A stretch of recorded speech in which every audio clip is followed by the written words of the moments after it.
Uttarandhra as for as NDA is concern.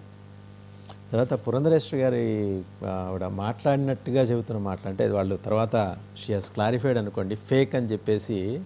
But అంటే ఆంధ్రప్రదేశ్కి అది రిలవెంట్ కాదేమో కానీ తెలంగాణలో ఆ డిమాండ్ తోటి వాళ్ళు ఆల్రెడీ వర్క్ చేస్తున్నారు కదా సార్. ఏమండి ఇక్కడ నెరేటివ్స్ అనేవి ఒకటి ఫేక్ వార్త నేను అన్నది అన్నట్టు లేదా మీరు అన్నది అన్నట్టు ఎవరు చెప్పినా తప్పే. ఇది ముస్లిం రిజర్వేషన్ రద్దు చేద్దామని ఆ పేరుతో పెట్టారు. గత ప్రభుత్వం అన్యాయంగా రిజర్వేషన్ కట్టుపెట్టింది. దీన్ని నిన్న సాయంత్రం నుంచి ఫేక్ అని చాలా భారీగా చేశారు. అదంతా నిజమే. పురంధేశ్వరి నిన్న లేదా మొన్న మాట్లాడినారనేది ఫేక్ తప్ప బీజేపీ విధానం అదే. బీజేపీ లైన్ అదే అయినప్పుడు ఫేక్ అని దాని మీద పెద్దగా సూర్యాపేట సభలో కూడా ఆ మాట అన్నాడు అమిత్ షా గారు. Sir BJP believes there should be no Muslim reservations. Amit Shah in Maharashtra's Nanded, ఇక్కడ కూడా తెలంగాణలో కూడా చెప్పారు, తెలంగాణలో చెప్పారు. మరి తెలుగు రాష్ట్రాలు రెండు ఉన్నప్పుడు తెలంగాణలో అమిత్ షా చెప్పింది ఆంధ్రప్రదేశ్లో పురంధేశ్వరికి పోనీ చెప్పమనండి. ఈ ప్రకటన ఫేకు అని చెప్పడం తప్ప మేము ఈ policy fake, BJP is not opposite అని చెప్పమనండి. అందుకని ఇవన్నీ టెక్నికల్ సాంకేతికమైన సవరణలు, సమర్థనలు, సంరక్షణలు తప్ప విషయంలో సబ్స్టెన్స్లో ఏమి తేడా లేదండి. ఈ స్టేట్ పాలసీ. ఇప్పుడు అదేం ప్రాంతీయ పార్టీ కాదు, రాష్ట్రానికి జాతీయ పార్టీ ఒక విధానం తీసుకుంటే పార్టీ కాదు, చాలా బలమైన పార్టీ.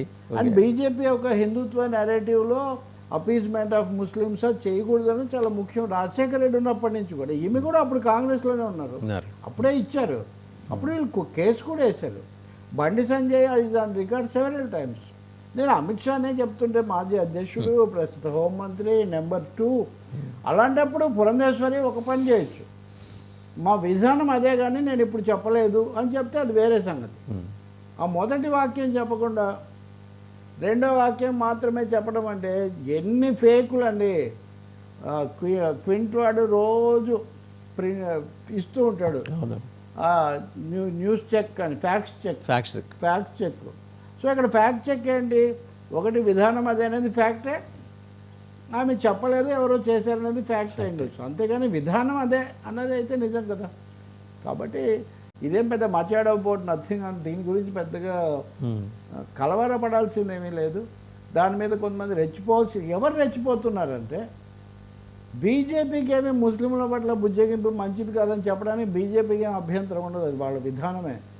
కానీ బీజేపీతో కలవడం వల్ల మైనార్టీల ఓట్లు తగ్గుతాయని ఆందోళన చెందుతున్న తెలుగుదేశం నాయకులకు లేదా వాళ్ళని బలపరిచే శక్తులకు, మీడియాకు అది సమస్య. కాబట్టి వాళ్ళు దాన్ని పెద్ద సమస్యగా చేస్తున్నారు. ఇప్పుడు వాళ్ళు పెళ్ళిన ప్రతి చోట దీనికి సంబంధించి వివరణ ఇచ్చుకోవాల్సిన పరిస్థితి ఏర్పడింది. నిజమే, మరి విధానం కాదని చెప్పలేదు కదా. ఇప్పటికి కూడా ఇది ఫేక్, ఇది ఫేకే కానీ ఖండన కూడా ఫేకే. ఇంకట్లేదు ఏది గజం మిథ్యా పలాయనం మిథ్యా అని వార్త ఫేకే, ఖండన కూడా ఫేకే, ఎందుకంటే విధానం అదే కాబట్టి. మీడియా మీద నాయుడు గారు దాడి ఎందుకు సార్ ఒక్కసారిగా అట్లాగా? నిన్న నిజంగా అండి ఆశ్చర్యమే. Chandrababu Naidu media mind set మార్చుకోవాలని ఆయన 2000 అంతకుముందు 99లో ఉన్నప్పుడు కూడా మీడియా అలా ఉండాలి, మీడియా ఇలా ఉండి, ఇప్పుడు అలా ఆయన చెప్పిన దానికంటే కూడా ఆయనకంటే ఉత్సాహంగా వీరశైవుల్లాగా ఉండే మీడియా ఆయనకు ఉంది. ఉన్నప్పుడు ఇప్పుడు మీకు వీరశైవుల్లాగా వీర విధేయంగా ఉండే మీడియా ఉన్నప్పుడు అవతల వాళ్ళకు కూడా ఉండేది ఉంటుంది. కాకపోతే ప్రజలు లేదా మధ్యలో ప్రజా ఉద్యమాలు ఇలాంటి వాళ్ళు ఆందోళన పడవచ్చు. యాక్చువల్గా నేను మ్యానుఫ్యాక్చరింగ్ కన్సెంట్ అని ఆ బుక్ అనువాదం చేసే మీడియా మాయాజాలం అని నామ్ చామ్స్కీ, ఎడ్వర్డ్ హెర్మన్ రాసింది. ఎప్పుడు కూడా అమెరికాలో కూడా ఒక పార్టీ రిపబ్లికన్, ఒక మీడియా రిపబ్లికన్ పార్టీని ఇంకోటి బలపరుస్తుంటుంది. అందులో అలాంటప్పుడు ఆయన ఏమంటారు నిన్న, నిజానికి కుహనా మేధావులు, పేటీఎంలు ఇలాంటి వాళ్ళకైతే అర్థం కాదు, మిగిలిన వాళ్ళు ఎవరైనా చంద్రబాబును సమర్థించాల్సిందే అంటారు. ఏమి ఇప్పుడు చంద్రబాబుతో పొత్తు పెట్టుకున్న బీజేపీలో కూడా అందరూ ఆయన సమర్థిస్తారని నేను అనుకోవట్లేదు. చాలామంది ఇప్పుడు వచ్చే మెసేజ్లో సగం అవే. ఇందాక మన లిఫ్ట్లో ఉంటే కూడా ఒక మెసేజ్ వస్తుంది, ఇప్పుడు మీకు నేను చూపించింది కూడా బీజేపీ వాళ్ళు పంపించింది. కాబట్టి చంద్రబాబు నాయుడుకు ఆ వయసులో అంత అసహనం అనేది పనికిరాదు. ఇప్పుడు జగన్ నేను చాలాసార్లు ఖండించాను, మిగతా విషయాలు వేరు, కానీ మీరు మాట్లాడితే మీడియా పేర్లు, పత్రికల పేర్లు ఎందుకండి? అవి వదిలేయండి, మీడియా ఎవరిది వాళ్ళు చేసుకుంటారు. కానీ అదే సమయంలో వీళ్ళు కూడా అంతే కదా. ఖచ్చితంగా అవతల వాళ్ళు ఇంకా వీరోచితంగా ఉన్నారు, వీళ్ళు కొంచెం అట్లా అట్లా నడిపిస్తున్నారు. అలాంటప్పుడు మమ్మల్ని బలపరిచే వాళ్ళంతా చాలా పరమ శుద్ధ మనస్కులు. మిగతా వాళ్ళే అమ్ముడుపోయిన వాళ్ళని ఎలా చెప్తారండి? ఇప్పుడు ఒకరి పరమ పవిత్ర కర్తవ్యం చంద్రబాబును బలపరచడమే. రాష్ట్రం బాగు కోరేవాళ్ళు ఎవరైనా తెలుగుదేశాన్ని తెచ్చుకోవాల్సిందే అని తెలుగుదేశం భావించవచ్చు, కానీ వైసీపీ వాళ్ళు ఎందుకు భావిస్తారు? బీజేపీ వాళ్ళు, కాంగ్రెస్ వాళ్ళు, కమ్యూనిస్టులు ఎందుకు భావిస్తారు? కాబట్టి చంద్రబాబు అసహనాన్ని పోవటం, కొన్ని సంస్థల పేర్లు చెప్పడం, రెండవది ఇలా చెయ్యని వాళ్ళంతా తప్పే అనటం, అది నేను చెప్పాను. ఆయనకి మీరు అనుకోవడానికి మీకెంత హక్కు ఉందో కాదనడానికి అవతల వాళ్ళకి అదే హక్కు ఉంది.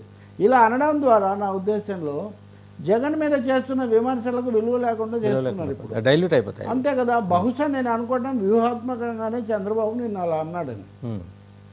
ఎందుకంటే జగన్ అంటుంటే మీరు అనడం లేదని బహుశా ఈ మీడియా వీళ్ళెవరు వీళ్ళే చెప్తారు, మీరు అనండి, ఒత్తిడి వచ్చి ఉంటుందో, లేకపోతే తను వీళ్ళతో ఎన్నికల సమయంలో మరింత మద్దతు అవసరమని భావించారో, లేకపోతే అసలు కొద్దిగా కూడా వ్యతిరేకత లేకుండా కొంచెమన్నా తగ్గిద్దాం అని అనుకుంటున్నారు. కానీ ఆయన వాడిన భాష తీరు మటుకు చాలా అసహనాన్ని సూచిస్తూ ఉంది.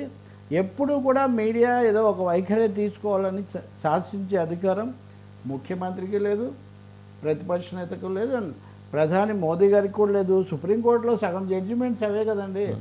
ఇప్పుడు ఆ ప్రబీర్ పురకాయస్థ గురించి నడిచినా, ఇంకొకరి గురించి నడిచినా, అంతకుముందు ఇతను